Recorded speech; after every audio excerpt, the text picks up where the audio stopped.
This is Big City Drinks. I'm Ace, and this is Alex. How you doing? What do we have here, Alex? Well, it's not Thanksgiving, but today we are definitely talking turkey, wild turkey, that is. We have a couple of bottles here from the popular wild turkey distillery, and some of these are the staples that normally everybody likes from wild turkey. We have the rare breed, which is their barrel proof version. It's a little bit more of a high proof. If you're into uh, high percentage on proof. This is a 116.8. You have a little bit more of a celebrity whiskey, which is the Long Branch. It's Eddie Russell, Matthew McConaughey, as he is their brand manager for this.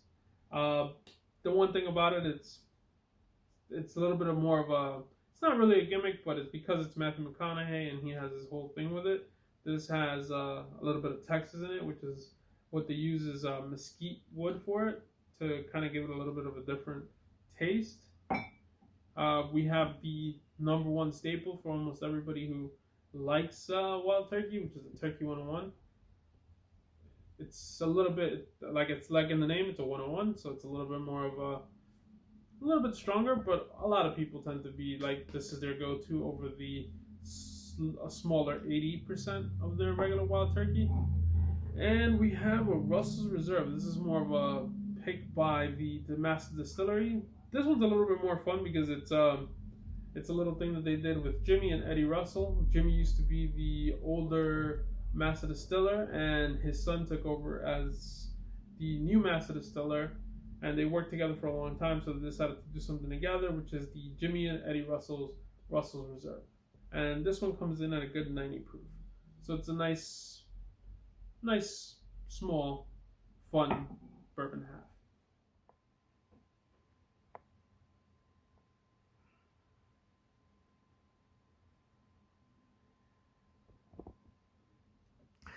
All right, so we decided to use the Wild Turkey 101 and the Russell's 10.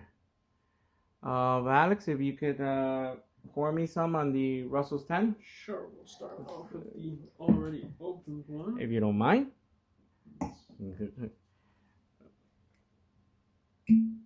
Nice. Nice though. Give me. Wooden cork. Let's see. Oh. On just the color, what can you tell me on the color? It's a nice little dark color, which I kind of like. It usually. It's like a little bit of an amber kind of color. Yeah, a little bit. More. Right? Yeah, but it's good. Like I normally don't really go by the color as much because you can always be fooled by the. Of course. By the proof, but. Give me a sec. Thank you very much. And tell me just on smell, what do you have?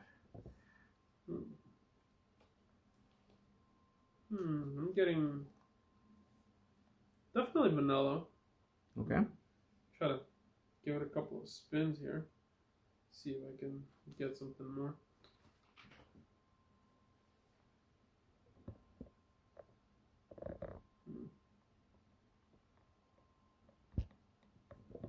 Yeah, it's mostly vanilla for me for some reason. I don't know if you're getting anything different. Caramel? A little bit? Yeah, I got a nice little faint caramel to it, which is pretty good. A lot of cinnamon. For me, it's a lot of cinnamon. No, for some reason I don't really smell it as much. Yeah. Some spice?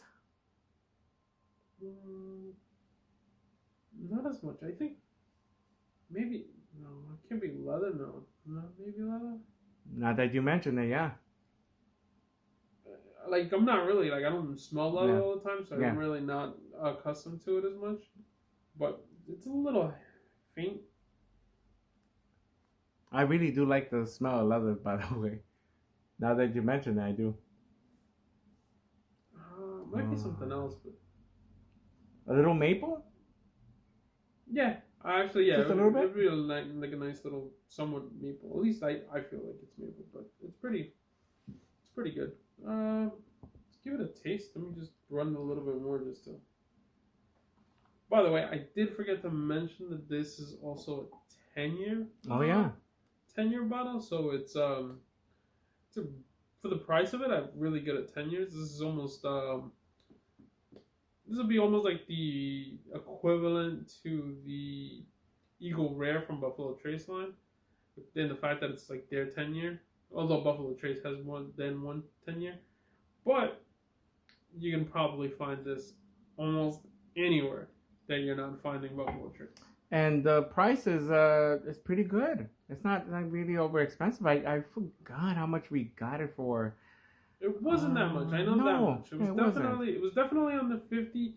So yeah, If I want to maybe say somewhere in the 40s, but I'm not 100% sure because it's been a while. As you can see, we kind of have drank a little bit more from it. But let's see. Let's get down Cheers. to the brass tacks of this and get a little taste. Cheers, my friend.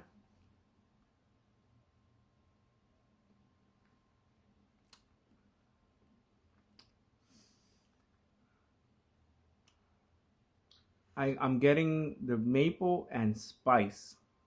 Yeah, it's pretty spice forward, right? It goes down a little heat. Look, like I think as soon as I taste it, I get that little peppery, like pepper, like it's like it really hits you, like not really expecting it because you don't smell it. You don't really smell the spice until you really get it, and then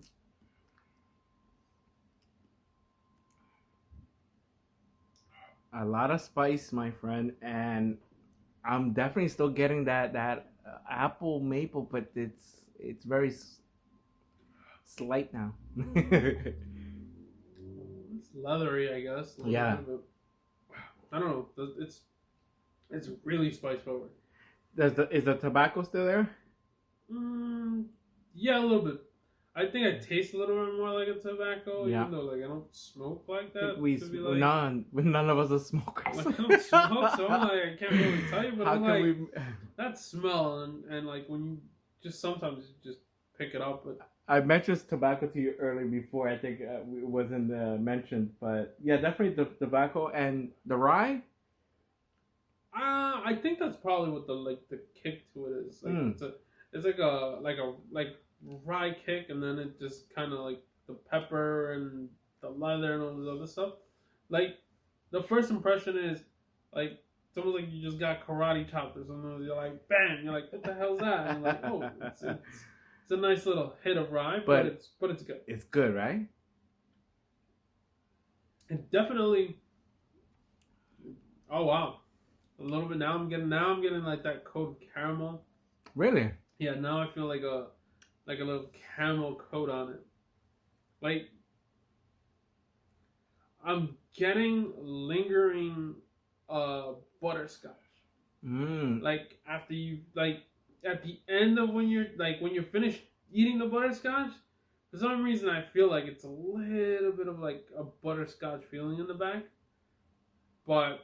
Not 100%. Like I think so, but it's just at least that's what I'm feeling. I don't know about you, but I got like a faint butterscotch, like at the end, like at the back of the throat as it's going down. You can tell that these master distillers were really adding a lot of kick to theirs. Yeah, it's different. Like right? It's way different than normal stuff. It's not like when we were doing the Old Forester, where it's like it's whatever. Especially for the fact that it's a 10-year-old and it takes time to age, but they age it to a nice amount where it just has all the proper things that 10-year-old bourbon should have. Yeah. And I don't know, it's a really great bottle for the craftsman that they did to it. The finish. You getting any oak on the finish?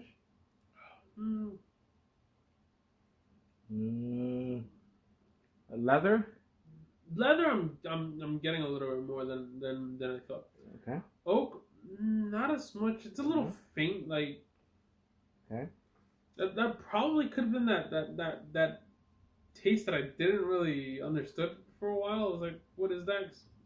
Again, I'm not out here chewing like trees over here. Like, oh yeah, that's definitely oak, or same thing with tobacco. But you smell sometimes, and that that smells and taste tend to go hand in hand. But definitely, I get the that butterscotch at the end, which is so good. It's it's really good when you least expect it, and you're like, yeah, I can drink this for a lot longer. Like even though it's just to get the spice at the beginning, just as you're relaxing through it, you get a nice little butterscotch towards the end, and that's what makes it great. So this is definitely one of those you just sip. Take your time with it, and you'll get the at the finish. My last one will be the leather and tobacco, right? And definitely sit down and take your time with this one. Yeah, I think this is a good one to have like sit down, have a conversation, Yeah. and just kind of get the feelings out because you're gonna get a lot of different feelings. You're getting the spice, you're getting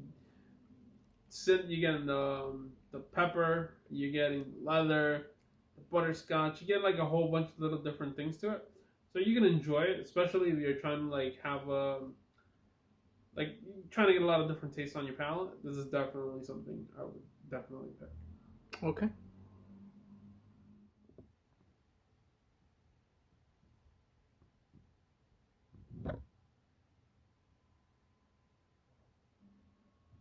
All right, so we did the Russells.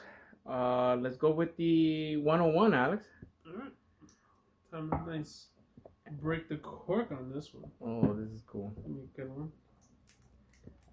And we've never had this 101, right? I've had it at a bar, but not like, oh my god, like it's a first pour. Yeah. It's usually like a regular type of pour. So, usually some people talk about the neck pour, like, oh, it's a little bit more of a, oh, hey, the neck pour changes differently, or it's the first pour, so it shouldn't be that good, or it's gonna even out or age out. So supposedly the neck pour isn't as great on any bourbon. Some people say that you have to have some air on it. It's almost like a old wives' tale. You don't really know for sure. Some people believe on it, some people don't. But hey, it's probably like a Bigfoot story here. I'm not really sure, but we're gonna do us the honor. Crack it open. Ooh, nice cork pop. Please, over here. You can smell that. Ooh. Definitely not getting the smells like the other one. Definitely. Look at that. All right. Get a nice little glug. Get some here.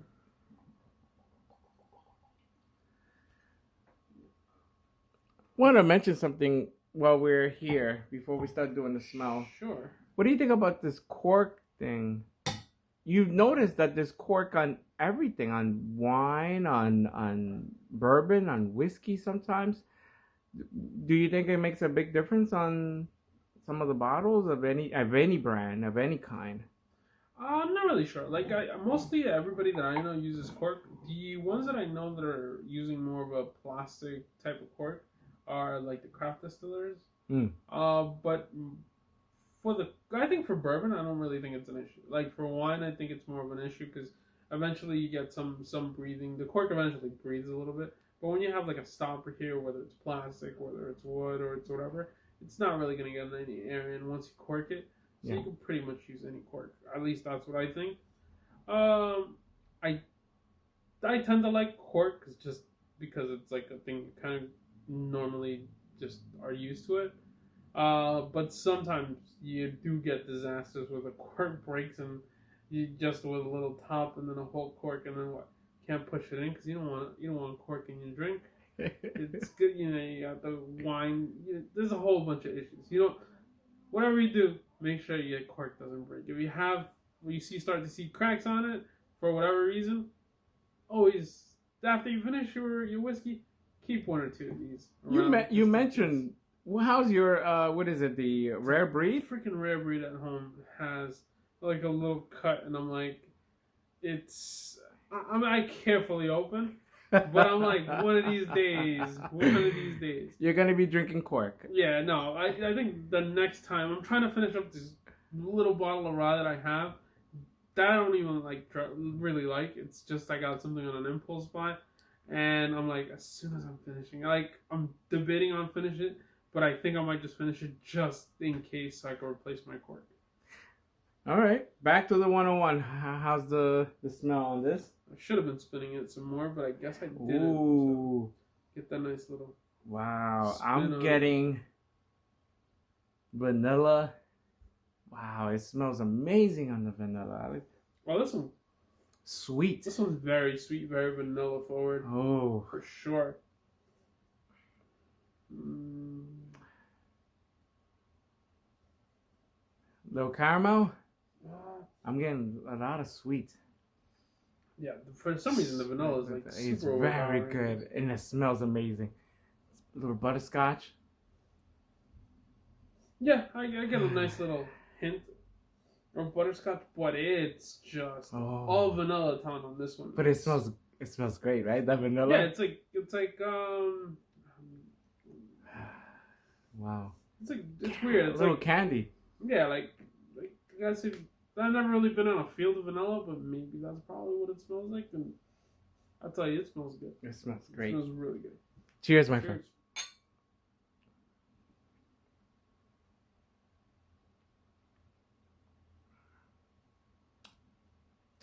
Wow. I like it. Oh no, it's good. I like it. It's smooth. It's smoother than the Russells. Well, I'm gonna have to tell you that right now. I'll tell you probably why it's a little bit different. This one's usually a blend between 6, 7, and 8-year-old bourbon. Yep. So you're gonna get a little bit of a different thing, like different years, different flavors. But because they blend it together into a nice blend, you get a classic 101. Almost everything will taste somewhat similar to this, a little different here and there.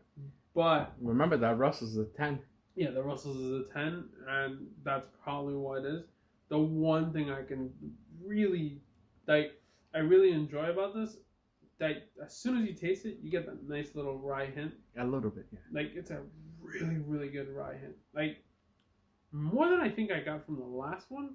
Definitely, like, this is very rye forward. I gotta look at the mash bill and like see how much percentage they use for the rye, but it's probably a good high rye. The vanilla's not there anymore for me. I'm getting a little bit more now maple and cinnamon spice, and I'm gonna throw this one in. Little char. Yeah, I probably feel the char towards the back end. But it still smells amazing. I still get the smell, but then when yeah, wow, it's a woof. It's it's there. It's like it's I'm like throwing them. But it's good. It's acceptable. Like I don't think it would knock you out. You know what I mean? Like it won't. Yeah, I think on the higher proofs, this is definitely good because it's normally people would be like, hey, I want to start off at 86, 80s, which is normally a good thing to do. Yeah.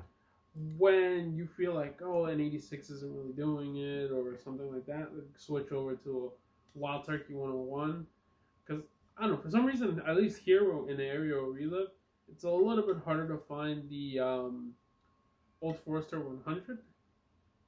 Because it's usually you'll find the 86, but very rarely you'll find the 100. A little bit less for some reason here. I'm not really sure. Wild Turkey 101, you're finding it anywhere. You'll find it everywhere. The price is very great too. It's not over budget. You know what I mean? It's acceptable. This is definitely one of the best like that. 101s for the price you can get. I've seen people also try to mix, and it goes well with mixing as well. It's still acceptable. Yeah, definitely. If you're into cocktails, if you're into cocktails and you want to try like old fashioned or something with bourbon, and you don't want to try like normally you'd get a little bit more cheaper, but you want to try a little bit of like, hey, maybe it could be a little bit more fancy. I'd try this just because not only is it 101, you have a really good rye, and rye makes a really good like a good base as well, like with the cocktails. So you get bourbon rye, Manhattans, old fashioned, stuff like that. Sidecars. You probably get a little bit more of a. It's probably going to be a good mixer, but overall, like this is you can drink this all day, every day. like just sitting watching a game, watching a movie. Right. Like it's not overpowering. And How was your finish?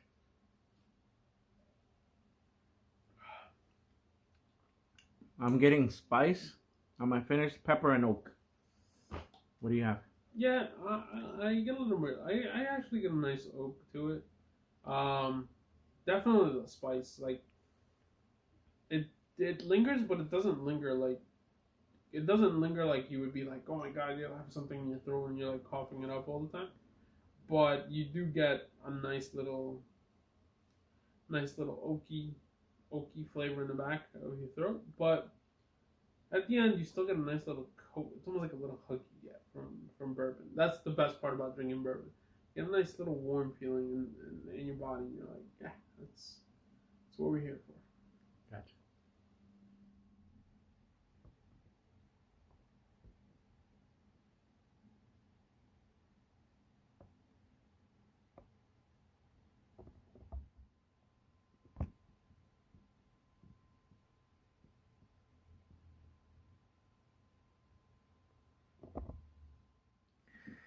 All right, my friend. So that was the Russell's 10 and the Wild Turkey 101.